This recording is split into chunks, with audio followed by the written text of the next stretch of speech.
बोले, शाम को बोले, रात को बोले, जागते बोले, सोते बोले, सपनों में बोले, पूरे करने को सपने IMC आए, पूरे करने को सपने IMC आए, IMC good IMC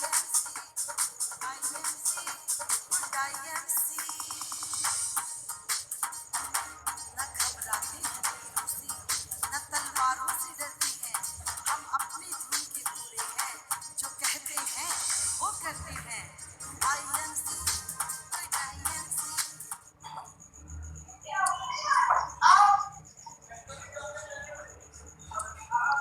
good evening friends. So once again है और आज की मीटिंग में जिन शख्सियत का हम इंतजार कर रहे थे वो हमारे बीच में मौजूद हैं, आ चुके हैं। तो मैं चाहूंगा एक जोरदार ताली से हम सब मिलके अपनी जगहों से जोरदार गर्मजोशी के साथ उनका स्वागत करते हैं, जो कि हम सब के चहेते हैं। और मैं अगर बोलूं तो इंडस्ट्री के बहुत ही डायनामिक पर्सनालिटी हैं, हमारी कंपनी के सभी के प्यारे और चहेते हमारे प्यारे मैनेजिंग डायरेक्टर श्री सत्यन भाटिया जी। तो जोरदार ताली से स्वागत करते हैं सत्यन सर का। Good evening Satyan sir. Good evening everyone. सबको मेरा बहुत बहुत प्यार, बहुत बहुत स्नेह। और सभी लीडर्स आज पूरे हिंदुस्तान से आज हम एकत्रित हुए हैं कुछ स्पेशल अपडेट्स के लिए, ताकि आपको पता हो कि आने वाले टाइम में जो हमारे नए इवेंट्स हो रहे हैं या हमारे जो नई एक्टिविटीज़ हो रही हैं उसके बारे में आपको हम अपडेट करें। सो क्विकली आज की एक बड़ी आधे घंटे की एक शॉर्ट मीटिंग है आपको सिर्फ अपडेट्स देने के लिए। तो अपडेट नंबर 1 जो है, हम कश्मीर जा रहे हैं। कश्मीर में जिन लोगों ने क्वालिफाई किया हुआ है 12, 13, 14 3 दिन के लिए हम लोग कश्मीर में हैं और 12 तारीख को सब लोग वहाँ पहुँचेंगे लंच से पहले, और लंच करने के बाद हम लोग कश्मीर में हमारा ट्रिप शुरू हो जाएगा। और 2 दिन का वहाँ पे फिर कश्मीर की डिफरेंट जो वहाँ पे चीज़ें घूमने के लिए उनका विजिट है, और फिर लास्ट डे जो है ट्रेनिंग है, और 15 को चेकआउट है। तो जितने मेरे दोस्त कश्मीर के लिए जिन्होंने क्वालिफाई किया हुआ है, हम सब लोग कश्मीर में मिलने वाले हैं। I am super excited. वहाँ पे ये इवेंट ऑर्गेनाइज जो किया है, बहुत ही बेहतरीन इवेंट हो रहा है जो कश्मीर में हो रहा है, और सब लोग वहाँ जरूर पहुँचे जिन लोगों ने क्वालिफाई किया हुआ है।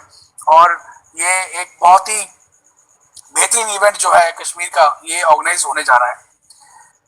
अगला जो स्पेशल इवेंट हो रहा है वो हो रहा है चलो दिल्ली, जो कि हो रहा है 24 जुलाई को। आप लोग डेट नोट कर लीजिए, सबको ऑलरेडी पता है इस बारे में। 24 जुलाई को चलो दिल्ली का जो इवेंट है वो होने जा रहा है दिल्ली में त्यागराज स्टेडियम में। तो इसकी डिटेल्स क्या है, त्यागराज स्टेडियम जो 24 को इवेंट हो रहा है, सुबह 8 बजे, प्लीज सुबह 8 बजे का टाइम है गेट ओपन होने का। आप अगर 8 बजे से पहले वहां पहुंचेंगे तो त्यागराज के गेट्स ओपन नहीं मिलेंगे, आपको बाहर रोड पे खड़ा होना पड़ेगा। रोड पे खड़े होके आपको वेट करनी पड़ेगी। इससे बेटर है कि आप वहां पे 8 बजे ही पहुंचे। 8 बजे गेट ओपन किए जाएंगे और पूरे 9 बजे वहां पे सुबह का जो ब्रेकफास्ट ब्रंच है, जो पैक्ड फूड है, वो आपको मिलना शुरू हो जाएगा, जो कि 11:30 बजे तक मिलता रहेगा जितने भी लोग वहां पे आएंगे। तो 9 to 11:30 पैक्ड फूड जो है ये सर्व होता रहेगा। आप अपना पैक्ड फूड लेके वहां पे खाएं और अंदर हॉल में बैठना शुरू करें। हॉल जो है उसके 9 बजे गेट खुल जाएंगे आपके अंदर बैठने के लिए, और आप 9 बजे हॉल में बैठना शुरू कर सकते हैं, अपनी सीट्स वहां पे ऑक्यूपाई कर सकते हैं। जो स्टेज के सामने का एरिया है जहाँ पे लगभग 800-900 चेयर्स लग रही हैं, वो area chairman and above leaders के लिए है, और जो बाकी पूरा स्टेडियम है वहां पे बाकी सब लोग जो है बैठ सकते हैं। तो आपको एंट्री पे आपको बैंड मिल जाएगा उस कलर का जिस कलर से आपने एंटर करना है, और आपको गेट की डायरेक्शन दे दी जाएगी कि आपके कलर का बैंड का जो एंट्री गेट है वो कहाँ पे है। कोई व्यक्ति अगर वहां पे बैग लेके आता है, अपना बैग, प्लीज बैग्स को अवॉइड कीजिए लेके आना, क्योंकि वहां पे बैग्स को हॉल में लेके जाना अलाउड नहीं है। कोई भी लगेज या कोई बैग हॉल के अंदर अलाउड नहीं है। तो काइंडली अपने बैग को मत लेके आए, अवॉइड करें। वैसे वहां पे बैग रखने की हमने बाहर एक स्टॉल अरेंज किया है। आपने अपनी टीम को यही बोलना है कि बैग्स अलाउड नहीं है, लेकिन हमने बैग्स को रखने के लिए अलग से एक स्टॉल अरेंज किया है जहाँ पे अपना बैग जो है वो जमा करा सकते हैं और वहाँ पे बाद में आप ले सकते हैं। लेकिन मैं फिर भी एडवाइस करूंगा कि अपने बैग्स को अपने होटल में या जहाँ पे आप रह रहे हैं वहाँ पे छोड़ के आए, क्योंकि वहाँ पे बैग्स का मैनेज करना एक बहुत बड़ा मसला है, बैग की चेकिंग करना एक बहुत बड़ा मसला है और उसके लिए हमें दिक्कत है उस बैग्स को मैनेज करने के लिए। और काइंडली बैग्स को, और बैग्स जो है वो हॉल में बिल्कुल भी अलाउड नहीं है, तो इसलिए बैग्स को लेके मत आए, वो बेटर है। पूरे 12 बजे ये इवेंट जो है वो शुरू हो जाएगा और शाम के 7 बजे तक ये इवेंट चलता रहेगा। 7 बजे इवेंट खत्म हो जाएगा, तो जिनकी भी जो प्लानिंग है वापस जाने की वो अकॉर्डिंगली मैनेज कर सकते हैं। 7 o'clock ये इवेंट जो है चलो दिल्ली का वो फिनिश हो जाएगा, तो उसके बाद आपकी जो भी ट्रैवल प्लान्स हैं आप अकॉर्डिंगली मैनेज कर सकते हैं। तो ये है प्लान चलो दिल्ली का। बहुत ही बेहतरीन इवेंट ये है जो दिल्ली का होने जा रहा है। लिमिटेड सीट्स हैं, काफी लोगों ने क्वालिफाई किया हुआ है, तो अपनी टीम को बोलिए कि टाइम पे पहुंच के अपनी सीट्स जो हैं वो जरूर ले लें। चेयरमैन अबव लीडर्स के लिए कोट पैंट पहनना कंपलसरी है, चेयरमैन अबव लीडर्स के लिए, और बाकी लोगों के लिए टी शर्ट जीन पहनना मैंडेटरी है। तो जितने भी लोग वहां पे आ रहे हैं वो टी शर्ट जीन पहन सकते हैं। किसी नए व्यक्ति को साथ लेके आ रहे हैं तो वो वहां पे आ सकता है, बाहर उसकी एंट्री अलाउड है वहां पे। किसी नए व्यक्ति की जो भी कंपनी में ज्वाइन नहीं किया, अगर आपके पास मल्टीपल क्वालिफिकेशंस हैं तो आप किसी नए मतलब कि नए कस्टमर को या नए प्रोस्पेक्ट को वहां पे आप लेके आ सकते हैं, तो उसके लिए ड्रेस कोड अलाउड मैंडेटरी नहीं है। लेकिन जितने भी लीडर्स हैं वो ड्रेस कोड पहन के आएंगे और जो चेयरमैन बब हैं वो कोट पैंट पहन के वहां पे उस दिन आएंगे। तो चलो दिल्ली का ये इवेंट है जो हो रहा है। उसके ही next day, immediate next day 25 और 26 को हमारा जो मेगा सीटीएस है, चेयरमैन ट्रेनिंग सेमिनार, जिसके लिए लगभग 500 से ऊपर लोगों ने क्वालिफाई किया हुआ है, वो अगले 2 दिन वहां पे होने जा रहा है। ये हो रहा है आईटीसी मौर्या, द्वारका के अंदर ये होटल है 5 स्टार आईटीसी मौर्या। पिछली बार हमारा मेरे ख्याल से एम्बेसडर ट्रेनिंग सेमिनार भी वहीं पे हुआ था, आप लोग वहां पे आए थे, ऑलरेडी आ चुके हैं आप लोग। तो जिन्होंने भी सीटीएस के लिए क्वालिफाई किया है वो अगले दिन 11 बजे से रजिस्ट्रेशन शुरू है, 11 o'clock से रजिस्ट्रेशन शुरू है। अगर आप सुबह जल्दी आएंगे तो आपको होटल का रूम मिलने वाला नहीं है, तो आप काइंडली 11 o'clock के बाद आए रजिस्ट्रेशन कराने के लिए। रजिस्ट्रेशन आपकी हो जाएगी और आपको 12 बजे के बाद रूम्स जो है अलॉट होने शुरू हो जाएंगे। तो सेकेंड डे, फर्स्ट डे जब आप सीटीएस में आएंगे आपका लंच है वहां पे, और लंच के बाद इवेंट शुरू हो जाएगा और नेक्स्ट डे शाम को 5 बजे ये इवेंट खत्म हो जाएगा। तो जिसकी भी जो ट्रैवल प्लान है वो 26 को 6 बजे के बाद, 5:30 6 बजे के बाद आप फ्री हैं और आप अपना ट्रैवल प्लान अकॉर्डिंगली कर सकते हैं। यानी 24 को चलो दिल्ली का इवेंट है और 25 और 26 को हमारा मेगा सीटीएस है जहां पे आप लोग आ सकते हैं। किसी ने क्वालिफाई नहीं किया है तो वो इस इवेंट पे नहीं आ सकता है, क्योंकि वहां तो जिन्होंने भी क्वालिफाई किया है वही इस ट्रिप में सीटीएस के अंदर आ सकते हैं और इस ट्रिप का फायदा ले सकते हैं। तो ये तो अपडेट्स है जुलाई के लिए जो हमारे इवेंट्स हो रहे हैं। बहुत ही अच्छी ऑफर्स जुलाई में ऑलरेडी निकली हुई हैं, मुझे लगता है कि उसकी आपको बताने की जरूरत नहीं है क्योंकि आप ऑलरेडी जानते हैं उन सभी ऑफर्स के बारे में। लेकिन कंपनी का एक और मेगा इवेंट जो अगस्त में होने जा रहा है वो है गोवा का जो हमारा ट्रिप है, जो गोवा की हमारी कन्वेंशन है जिसकी ऑलरेडी काफी ज्यादा मात्रा में लोगों ने क्वालिफाई किया हुआ है। उनका ये कन्वेंशन होने जा रहा है 22 और 23 अगस्त को। आप डेट नोट कर लीजिए, 22 को वहां पहुंचना है और 24 को चेकआउट है। तो 22 और 23 अगस्त को गोवा के अंदर ये प्रोग्राम होने जा रहा है। नॉर्थ गोवा में ये प्रोग्राम्स हैं, वहां पे होटल्स ऑलरेडी बुक कर दिए गए हैं। 22 को आपने वहां पहुंचना है सुबह और 24 को ब्रेकफास्ट करके आप वहां से वापसी का प्लान अपना कर सकते हैं। तो 22 को लंच से पहले पहले आपने वहां पहुंचना है, रजिस्ट्रेशन करानी है गोवा के लिए 22 अगस्त को, और 24 अगस्त को ब्रेकफास्ट के बाद आप फ्री हैं, आप वापस के लिए आप प्लानिंग अपनी उस हिसाब से कर सकते हैं। तो जितने भी गोवा के अचीवर्स हैं उन सबको आप इन्फॉर्म कीजिए। आपने गोवा अचीव किया तो आप भी अपनी टिकट्स अकॉर्डिंगली बुक कर लीजिए आने जाने के लिए। तो 22, 23 एंड 24 अगस्त ये फाइनल हो चुका है, डेट्स बुकिंग्स हो चुकी हैं। आप अपना अपना ट्रेवल प्लान अकॉर्डिंगली कर लीजिए। सितंबर के अंदर हम लोग करने जा रहे हैं मेगा आरएस, और इस बार आरएस जो है ये हम बहुत बड़े आरएस प्लान करने जा रहे हैं।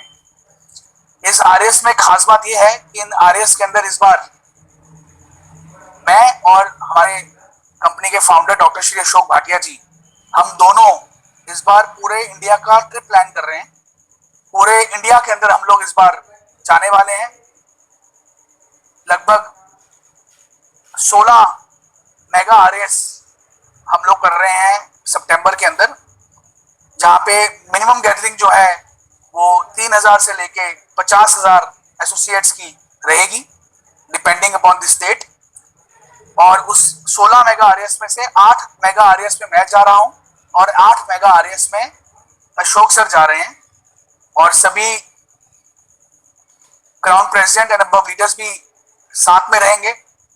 ये बहुत बड़े इवेंट्स कंपनी सितंबर के महीने प्लान करने जा रही है, और पूरे इंडिया में ये 16 मेगा आरएस कंपनी प्लान कर रही है, जिसमें 8 लोकेशंस पे मैं जा रहा हूं और 8 लोकेशंस में अशोक सर खुद जा रहे हैं। तो हम बहुत एक्साइटेड हैं। बहुत टाइम हो गया कोविड के अंदर हम लोग सबको मिल नहीं पाए, अपनी पूरी टीम को, सारी टीम को मिलेंगे, उनसे बातचीत करेंगे, आरएस को हम वहाँ पे सभी को रिकॉग्नाइज करेंगे। जो लोगों ने silver, gold, ruby, diamond chairman break किया है इस दौरान, उनकी ट्रॉफीज, उनके सर्टिफिकेट्स, उनके पिन्स वहाँ पे सबको दिए जाएंगे नए अचीवर्स को। और बहुत नई ऑफर सितंबर में, क्योंकि जुलाई अगस्त में ऑफर्स ऑलरेडी निकल चुकी हैं, सितंबर में नई ऑफर्स जो है आ जाएंगी, तब तक उसका भी बहुत बड़ा एक फायदा हमें सबको मिलने वाला है। तो मेगा आरएस की जो अनाउंसमेंट है हम इस वीक में कर देंगे कि कौन सी डेट में, कौन से शहर में, स्टेट के ये मेगा आरएस होने जा रहे हैं। तो इसकी आप तैयारी कर लीजिए। वी आर सुपर एक्साइटेड सबको मिलने के लिए। अपने सभी लीडर्स को, अपने सारी टीम को इन आरएस में लेके आइए, आरएस की पूरी तैयारी कीजिए। ये मेगा आरएस जो है बिल्कुल फ्री है आपके लिए, पूरे इंडिया में होने जा रहे हैं, और पूरी ताकत लगानी है हम सबने इस आरएस को सक्सेसफुल करने के लिए। जहां पे जितनी मैक्सिमम गैदरिंग हो सकती है, 2,000, 5,000, 4,000, 10,000, 15,000, 20,000, 50,000, हम लोग उसकी तैयारी करने जा रहे हैं। और ये इंडिया में बहुत बड़ी क्रांति ये आरएस लेके आएंगे, हमारे बिजनेस को मल्टीप्लाई करेंगे। और मुझे पूरी उम्मीद है कि सितंबर के बाद हमारा बिजनेस जो है वो कम से कम 2 गुना, डबल जो है होना शुरू हो जाएगा सितंबर के बाद से, आरएस के बाद। सो इसके अंदर हम पूरी आपको जानकारी देंगे कंपनी की क्या नई अपडेट्स हैं, कंपनी क्या कुछ करने जा रही है, क्या नई प्लानिंग्स है कंपनी की, ये सब इंफॉर्मेशन आपको हम देंगे। अगली जो इंफॉर्मेशन है वो ये है कि आपको जाने खुशी होगी, कंपनी के मलेशिया की ऑपरेशन जो है वो काफी क्लोज आ चुकी है। तो पहले तो मैं पूरी टीम को, आईएमसी के सभी एसोसिएट्स को चाहूंगा कि एक बार सब लोग जोरदार तालियां, big round of applause for the entire team जिन्होंने मलेशिया के लिए काम किया, और आज मलेशिया का लाइसेंस और सारी जो वहाँ की फॉर्मेलिटीज हैं वो पूरी हो गई हैं। एंड वी आर होपफुल कि हम अक्टूबर में इसको हम लॉन्च कर देंगे ऑफिशियली मलेशिया को। ऑलरेडी वहाँ पे कंपनीज तो रजिस्टर पहले ही होगी थी, वहाँ पे ऑफिस भी ले लिया गया है, और ऑफिस के अंदर जो रेनोवेशन है वो शुरू हो चुकी है। So it is a very big news कि मलेशिया की ऑफिस की तैयारी भी शुरू हो चुकी है। It is a very very big news, और आप अपना नेटवर्क जो है मलेशिया में भी शुरू कर पाएंगे आने वाले टाइम के अंदर। तो आप कमर कस लीजिए, जो इंटरेस्टेड लोग हैं मलेशिया में काम करने के लिए, आप उनको गाइडलाइंस जो है हम लोग सितंबर में इशू कर देंगे कैसे मलेशिया में आप काम कर सकते हैं। लेकिन मलेशिया में वही लोग काम कर पाएंगे जो मलेशिया जाने के लिए तैयार हैं। आप इंडिया बैठे बैठे तो मलेशिया में काम नहीं कर पाएंगे, क्योंकि वहाँ पे कुछ फॉर्मेलिटीज हैं जो वहाँ पे आपको मलेशिया में काम करने के लिए करनी पड़ेंगी। तो वो आपको हम गाइडलाइंस जो है आपको हम बता देंगे कैसे आप वहाँ पे काम कर सकते हैं सितंबर में, ताकि अक्टूबर ऑनवर्ड्स आप वहाँ पे, आप भी अगर चाहें तो अक्टूबर ऑनवर्ड्स आप भी वहाँ पे जाके नेटवर्क को बिल्ड कर सकते हैं। मलेशिया का नेटवर्क और इंडिया का नेटवर्क कॉमन नेटवर्क नहीं है, वहाँ पे अलग आपकी आईडी लगेगी, अलग से आपको वहाँ पे काम शुरू करना पड़ेगा। और अलग से वहां पे आपको टीम बनानी पड़ेगी। लेकिन जो भी आपका रैंक यहाँ पे इंडिया में है उसी रैंक से आप मलेशिया में शुरू करेंगे। तो ये बहुत बड़ी एक कंपनी एक फैसिलिटी दे रही है कि आपको वहां से जीरो से शुरू नहीं करना है। अगर आप यहाँ पे चेयरमैन है या एम्बेसडर है या क्राउन एम्बेसडर है तो वहां पे भी आप एज अ एम्बेसडर ही आप वहां पे शुरू करेंगे। तो ये एक बहुत बड़ी अपॉर्चुनिटी है मलेशिया के लिए, आप सबके लिए, कि आप भी वहां पे जाके अपना नेटवर्क जो है शुरू कर सकते हैं। अगली इंपॉर्टेंट बात जो है वो ये है कि कंपनी ने एफपीओ का जो कॉन्सेप्ट था उसको कंपनी ने इस महीने से बंद कर दिया है। एफपीओ क्या होता था कि जब आप किसी भी आउटलेट के पास जाते थे या किसी के पास फ्रेंचाइजी है, तहसील डिस्ट्रीब्यूटर है, तो जब वो ऑर्डर प्लेस करता है तहसील डिस्ट्रीब्यूटर कंपनी के स्टेट ऑफिस में, तो जैसे ही ऑर्डर प्लेस होता था, बिल कटता था, एफपीओ कटता था, तो FPO first purchase offer order जो था, यानी फर्स्ट परचेज ऑर्डर कि आपने बिल आपने ऑर्डर रेज किया और स्टेट ऑफिस ने ऑर्डर का एफपीओ काट दिया। एफपीओ काटने से क्या होता था कि आपको स्टॉक जो है वो इमीडिएटली आपके जो तहसील डिस्ट्रीब्यूटर है उसमें ट्रांसफर हो जाता था और आप फर्दर बिलिंग भी उसकी कर सकते थे। लेकिन जीएसटी डिपार्टमेंट ने इसमें आशंका दिखाई है। उन्होंने बोला कि ऐसे आप बिल रेज नहीं कर सकते हैं क्योंकि फिजिकल स्टॉक नहीं पहुंचा है लोकेशन पे, केवल कंप्यूटर में स्टॉक ट्रांसफर हुआ है लेकिन फिजिकल नहीं पहुंचा है। तो जो स्टॉक फिजिकली बिका नहीं है उसको फर्दर आप नहीं बेच सकते, उसके अगेंस्ट कमीशन नहीं दे सकते हैं। तो अब एफपीओ जो है वो बंद कर दिया गया है। अब डायरेक्ट जब आप ऑर्डर प्लेस करेंगे तो स्टेट ऑफिस तहसील डिस्ट्रीब्यूटर को और तहसील डिस्ट्रीब्यूटर आगे आउटलेट को डायरेक्ट बिल काटेगा और बिल काटने के बाद वो सेम डे माल को डिस्पैच कर देगा और डिस्पैच जब आपके पास पहुंचेगी आप उस डिस्पैच का कोड डालेंगे और आपके अकाउंट के अंदर वो स्टॉक पहुंच जाएगा। यानी अब जब भी आप ऑर्डर प्लेस करेंगे तो 3 से 4 वर्किंग डे के बाद वो ऑर्डर आपके स्टॉक में दिखाएगा। तो इसमें फायदा क्या है, इसकी प्रेजेंटेशन में हमारे बीच में विजय महिंद्रू जी हैं, मैं चाहूंगा कि वो आए, इसकी प्रेजेंटेशन ऑन करें और थोड़ा सा बताएं इसके फायदे क्या हैं और कैसे कैसे इन चैलेंजेस, अगर कुछ चैलेंजेस हैं तो कैसे इसको मीट करना है। तो ओवर टू विजय महिंद्रू जी। एक बार तालियां विजय महिंद्रू जी के लिए जो हमारे सेल्स हेड हैं और जो सेल्स को देख रहे हैं। जी Vijay ji. Thank you Sachin sir, गोरा एमसी एवरीवन, और स्वागत है एक बार फिर से आप सभी का। एक ही चीज कहना चाहूंगा सर ने अभी जो आपके साथ बात करी कि जो हम परचेज ऑर्डर के फाइनल परचेज ऑर्डर के कंफर्मेशन पे इंस्टेंट वर्चुअल यानी कि सिस्टम में बिजनेस वॉल्यूम जो दे दिया करते थे, बट फिजिकल सामान उस तहसील डिस्ट्रीब्यूटर तक 3 या 4 दिन की समय सीमा के अंदर पहुंचता था। तो ये एक चेंज ऑफ प्रोसेस होने जा रहा है और इस चेंज की जब हम बात करते हैं तो ये एक ऐसा चेंज है जिसके बारे में अगर हम बात करें तो करना बहुत लाजमी हो गया, जरूरी हो गया है, क्योंकि कहीं ना कहीं चैलेंजेस आप सब लोग फेस कर रहे थे अपने बिजनेस को बिल्ड करते हुए। अब वो क्या चैलेंजेस है? उन चैलेंजेस में सबसे पहला चैलेंज है कि जब भी आप या आपकी टीम का कोई भी एसोसिएट किसी भी तहसील डिस्ट्रीब्यूटर के पास जाता था तो वो अपना स्टॉक उस लेवल पे मेंटेन नहीं करता था जिस लेवल पे उन्हें करना चाहिए था, क्योंकि उनको पता था कि जैसे ही आप ऑर्डर प्लेस करेंगे या ऑर्डर उनके साथ शेयर करेंगे, अगर फिजिकल सामान उनके पास नहीं भी हुआ तो वो आपको वर्चुअली बिजनेस वॉल्यूम ट्रांसफर कर सकते हैं, जिसके माध्यम से उस समय पे जो आपकी इमीडिएट रिक्वायरमेंट है बिजनेस वॉल्यूम की वो तो फुलफिल हो जाएगी, चाहे फिजिकल सामान आपको उस समय पे नहीं मिला, जो कि एक बहुत गलत प्रोसेस है। क्योंकि जब तक फिजिकल सामान की डिलीवरी आपके पास नहीं होगी, आपके साथ नहीं होगी, तो आपका जब भी एक्चुअल बिल बनेगा, हर बिल पे प्रोडक्ट की मैन्युफैक्चरिंग और उसकी एक्सपायरी मेंशन होना as per government regulation mandatory है। तो जब तक फिजिकल सामान की डिलीवरी साथ के साथ बिल बनने के समय पे नहीं होगी तो ये चीज कहीं ना कहीं कंप्लीट पूरी नहीं हो पाती। तीसरा जो सबसे बड़ा चैलेंज था, सोचने वाली बात यह है कि आप क्लोजिंग के दिन में अपने तहसील डिस्ट्रीब्यूटर के पास जाते हैं, आप उस वर्चुअल बिजनेस वॉल्यूम ट्रांसफर के बेसिस पे अपनी क्वालिफिकेशन कंप्लीट कर लेते हैं, वो तहसील डिस्ट्रीब्यूटर भी अपना बिजनेस जो मेंटेन करना है वो कंप्लीट कर लेता है और सभी लोगों को उनका कमीशन डिसबर्स हो जाता है।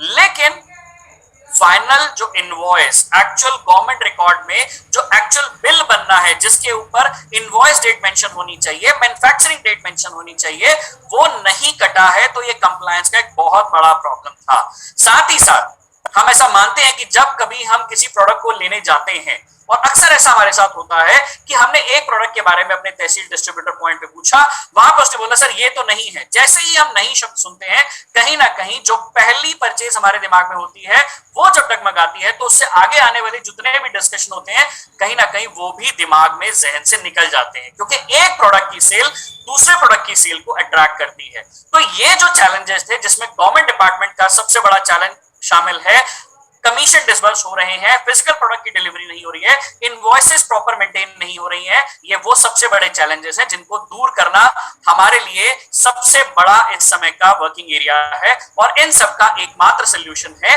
कि जो फाइनल परचेज ऑर्डर की प्रक्रिया है तहसील डिस्ट्रीब्यूटर के लेवल पे, जब फाइनल परचेज ऑर्डर कंफर्म हो तो उसके चेंज की प्रक्रिया है। और उसमें अब जो सबसे बड़ा बदलाव ये है कि हर एक तहसील डिस्ट्रीब्यूटर सिर्फ और सिर्फ उसी प्रोडक्ट का बिल काट पाएगा अपने सिस्टम से जो उनके पास फिजिकल अवेलेबल होगा।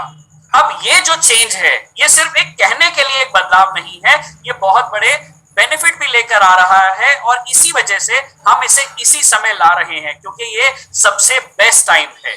आज आप सोचिए, कंज्यूमर मिनिस्ट्री इन सब चीजों पे बात कर रही है, गवर्नमेंट डिपार्टमेंट हमें रूल्स एंड रेगुलेशंस की बात कर रहे हैं, डायरेक्ट सेलिंग के लिए बहुत सारी नॉर्म्स एंड डिस्कशन हो रहे हैं मिनिस्ट्री में। तो ये राइट टाइम है अपने सभी प्रोसेसेस को करेक्ट करने का। और हमारे लिए जो इस समय के चैलेंजेस जो मैंने आपसे शेयर करे थे, उन सब का एकमात्र सोल्यूशन चेंज ऑफ एफपीओ है। और ये बेनिफिट क्या दिलाएगा? ये सबसे पहला बेनिफिट दिलाएगा, जब भी आप तहसील डिस्ट्रीब्यूटर के पास जाएंगे तो फिजिकल प्रोडक्ट की डिलीवरी आपको मिलेगी और हाथ के हाथ आपको आपका बिल मिलेगा। और बिल भी वो बिल मिलेगा जिसके ऊपर मैन्युफैक्चरिंग भी मेंशन है, इनवॉइस में बैच डिटेल भी मेंशन है। तो फिजिकल प्रोडक्ट की डिलीवरी कभी भी एक्चुअल प्रोडक्ट से वेरी नहीं करेगी। और कमीशन का डिस्ट्रीब्यूशन बिल्कुल हूबहू वैसे ही होगा जैसे as per rules and regulation होना चाहिए। और जैसा कि मैंने थोड़ी देर पहले भी कहा था कि एक प्रोडक्ट की सेल दूसरे प्रोडक्ट की सेल को अट्रैक्ट करती है, तो आप जब एज ए ग्राहक सोचे और जो प्रोडक्ट आपने मांगा वो आपको मिल गया, डिस्कशन होगा, बातचीत का सिलसिला आगे बढ़ेगा और एक से दूसरा, दूसरे से तीसरा प्रोडक्ट की क्रॉस सेलिंग में भी आपको मदद मिलेगी। सो ये सारे बेनिफिट आपके लिए मिलने जा रहे हैं इस बदलाव के साथ। यहाँ पे दो बातें बहुत इंपॉर्टेंट ध्यान देनी है। आप में से बहुत सारे लोग अपनी खुद के टीम के भी तहसील डिस्ट्रीब्यूटर होंगे। सो हमें एक चीज का ध्यान रखना है कि ये जो चेंज ऑफ प्लान है, ये जुलाई 2022 यानी कि इसी महीने से लागू होने जा रहा है। बहुत जल्द हम इसकी एक्चुअल डेट भी आपके साथ शेयर करेंगे, ज्यादा लंबा समय नहीं है। हो सकता है कि इन दी कमिंग वीक, जिस आने वाले सप्ताह में ही हम इसे लागू कर सकते हैं। लेकिन जितनी भी ब्रांचेस हैं उनको अपनी डिस्पैचमेंट के लिए, यानी कि जो तहसील डिस्ट्रीब्यूटर का सामान डिस्पैच करने की प्रक्रिया है, उसको और बेहतर बनाने की पूरी प्लानिंग, पूरी रूपरेखा तैयार हो चुकी है। और पिछले कई महीनों से हमने उस पर काम करना भी शुरू कर दिया है। हेड ऑफिस की टीम डेडिकेटेडली हर एक डिस्पैच को ब्रांच के मॉनिटर कर रही है। मैं जो आपके साथ बात शेयर करना चाहता हूं, उसमें एक बात कहना चाहता हूं कि आपकी खुद के भी अपनी टीम के तहसील डिस्ट्रीब्यूटर होंगे। सो अब हमें आखिरी मंथ के आखिरी बिल्कुल लम्हे तक इंतजार नहीं करना है। यदि हम अपने मंथ की क्लोजिंग को बेहतर करना चाहते हैं तो समय से अपने सभी टीम के तहसील डिस्ट्रीब्यूटर्स को हमें ये एडवाइस देना होगा, रेकमेंड करना होगा, सजेस्ट करना होगा कि बिजनेस अब उस व्यक्ति का बढ़ेगा जो प्रोडक्ट की जो लिमिट है उसको मेंटेन करेगा, अपनी सर्विसेज प्रोडक्ट के जरिए सबसे बेहतर अवेलेबल कराएगा। और हम सभी तहसील डिस्ट्रीब्यूटर के साथ रेगुलर डेली बेसिस पे इन सब पॉइंट्स पे मीटिंग भी कर रहे हैं, बता भी रहे हैं। बहुत जल्द फिजिकल मीटिंग्स भी हम प्लान कर रहे हैं जो स्टेट ऑफिस में, उन सभी को बुला करके हम इस बारे में भी बात करेंगे। लेकिन आप सबसे यही गुजारिश है कि आप भी इस चेंज को ज्यादा से ज्यादा अपनी टीम में डिस्कस कीजिए, ताकि वो जो आखिरी लम्हे पे हमारे बिजनेस में जो आने वाले प्रोडक्ट का चैलेंज है उसको हम एडवांस में ही कवर अप कर लें। और एक इंपॉर्टेंट पॉइंट, अगर आपकी टीम में टीडी है तो उनको एक ही चीज बोलिए कि जब भी सामान उनके पास पहुंचे तो उसको पूरे तरीके से जांच के, परख के, अगर कोई भी चैलेंज है तो अपनी ब्रांच के साथ वो कनेक्ट कर सकते हैं। सो ये जो चेंज है, ये एक आने वाले बेहतर कल की एक बहुत बेहतर शुरुआत करने जा रहा है। और इस चेंज से हम ऐसा मानते हैं कि बिजनेस जैसा कि सत्यन सर ने बताया कि आने वाले महीनों में हमने मीटिंग्स भी स्टार्ट करी हैं, मिलना भी शुरू कर दिया है लीडर्स के साथ, बड़े बड़े आरएस भी प्लान कर रहे हैं। इन सब के पीछे, इन सारे बदलाव के पीछे जो मकसद है वो आपके बिजनेस को मैनी फोल्ड आगे बढ़ाना है। सो इस चेंज के साथ हमें पूरी उम्मीद है कि हमारी प्रोडक्ट की अवेलेबिलिटी हर तहसील डिस्ट्रीब्यूटर पे पहले के मुकाबले बहुत ज्यादा बेहतर हो जाएगी। तो यहां मैं अपनी बात को विराम देता हूं और एक बार फिर से इनवाइट करना चाहूंगा सत्यन सर को। Over to you sir. So thank you Vijay ji. So इसमें जो ये एफपीओ का जो नया कॉन्सेप्ट मतलब बंद किया जा रहा है, एफपीओ बंद किया जा रहा है, इसमें 2 चैलेंजेस आने वाले हैं। आपको ये बड़ा ध्यान से समझना पड़ेगा, वरना आप क्लोजिंग के अंदर आप दिक्कत में आने वाले हैं। चैलेंज नंबर 1 क्या है कि सभी तहसील डिस्ट्रीब्यूटर्स को एडवांस में जो उनको क्लोजिंग में स्टॉक चाहिए होता है उनको एडवांस में प्रिक्योर करके अपने पास रखना पड़ेगा। अगर कोई भी तहसील डिस्ट्रीब्यूटर एडवांस में स्टॉक नहीं रखेगा तो क्लोजिंग में वो स्टॉक लीडर्स को या टीम को डिलीवर नहीं कर पाएगा। तो आपको अपने सभी तहसील डिस्ट्रीब्यूटर्स को गाइड करना है कि आप अपना स्टॉक पूरा करें। जो स्टॉक्स, जो प्रोडक्ट्स आपको लगता है ज्यादा लगते हैं उनकी क्वांटिटी मंगवा के रखें और जो आपके स्टॉक्स है उनको पूरा करें। लीडर्स की तरफ से क्या चैलेंज आने वाला है कि आप लास्ट डे में, क्लोजिंग के लास्ट 2 डेज में आप मैक्सिमम सेल जो है लास्ट 2 डेज में आती है। Around 40% sale last 2 to 3 days में डलती है पूरी कंपनी के अंदर। तो उस समय जब आप तहसील डिस्ट्रीब्यूटर के पास जाके स्टॉक मांगेंगे कि मान लीजिए मुझे तो 5 वाटर प्यूरिफायर चाहिए, तो हो सकता है कि आपके तहसील डिस्ट्रीब्यूटर के पास 5 वाटर प्यूरिफायर ना हो और फिर आपको वो वाटर प्यूरिफायर नहीं मिलेंगे। वही स्टॉक मिलेगा जो उस तहसील डिस्ट्रीब्यूटर के पास अवेलेबल होगा, फिजिकली अवेलेबल होगा। इसके लिए आप कैसे कंट्रोल लेके आ सकते हैं कि आप अपने आउटलेट के अंदर, अगर आपको पता है कि आपका कोई टारगेट है इस बार मेंटेन करने वाला, आपका चेयरमैन मेंटेन हो रहा है, आपका गोल्ड मेंटेन हो रहा है, आपका एम्बेसडर मेंटेन हो रहा है, आपका क्राउन एम्बेसडर मेंटेन हो रहा है, तो आप भी जो स्टॉक्स आपको लगता है कि मुझे ये माल चाहिए क्लोजिंग के अंदर, आप उसको पहले से अपने आउटलेट में खरीद के रख सकते हैं ताकि आपकी डिपेंडेंसी जो है तहसील डिस्ट्रीब्यूटर पे ना रहे। क्योंकि लास्ट डे में अगर आप कोई भी प्रोडक्ट के लिए आप तहसील डिस्ट्रीब्यूटर को बोलेंगे तो वो आपको वही प्रोडक्ट अवेलेबल करा पाएगा जो उसके पास स्टॉक में अवेलेबल है। पहले क्या हो रहा था कि आपको मान लीजिए 5 वाटर प्यूरिफायर चाहिए क्लोजिंग के दिन रात को 10 बजे, तो आप तहसील डिस्ट्रीब्यूटर को पेमेंट डालते थे, तहसील डिस्ट्रीब्यूटर आगे स्टेट ऑफिस को पेमेंट डालता था और वहां से एफपीओ कटा लेता था और वो एफपीओ उसके अकाउंट में ट्रांसफर हो जाता था, 5 पीस ट्रांसफर हो जाते थे और वही 5 पीस वो आगे आपको बिल कर देता था। तो ये सारी ट्रांजैक्शन जो थी ये हवा में हो रही थी, कंप्यूटर में हो रही थी, लेकिन फिजिकल मूवमेंट इसकी नहीं थी और बाद में 5-7 दिन बाद जाके स्टॉक जो है वो आपको मिलता था। अब ये ट्रांजैक्शन बंद हो गई है। अब अगर आप लास्ट नाइट आप अगर 5 वाटर प्यूरिफायर का बिल डालेंगे, डिमांड डालेंगे आप तहसील डिस्ट्रीब्यूटर को, तो आपको वो इमीडिएटली नहीं दे पाएगा अगर उसके स्टॉक में अवेलेबल नहीं है। उसके लिए उसको एडवांस में स्टॉक मंगवा के रखना पड़ेगा। तो ये चैलेंज आप अपनी टीम को इस बारे में बताएं।